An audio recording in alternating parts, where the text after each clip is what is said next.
ஏப்பா இன்னைக்கு என்னத்த டிப்ஸ் சொல்லி ரொம்ப நாள் ஆச்சு. ஆமா இந்த கருணக்கிழங்கு சேனக்கிழங்கு உருளைக்கிழங்கு எல்லாம் தண்ணி ஊற்றி தான் வேக வைப்போம்.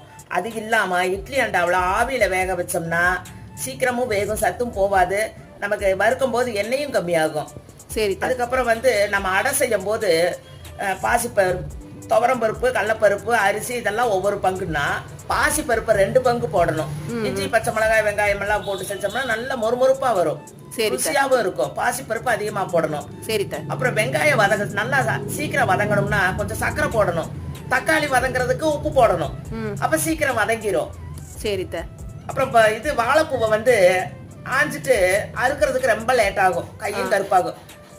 மிக்சியில போட்டு பல்ஸ் மோட்ல 2 இப்படி ஒரு திருப்பி இப்படி ஒரு திருப்பி போட்டோம்னா பூவாட்ட நல்லா அறுக்கிற வேலை மிச்சமாகும், நல்லாவும் அறுபட்டுரும். சரி. இன்னைக்கு எல்லாமே சூப்பரான டிப்ஸ் தான். நெக்ஸ்ட் இதே மாதிரி ஒரு டிப்ஸ்ல பாப்போம். நன்றி, வணக்கம்.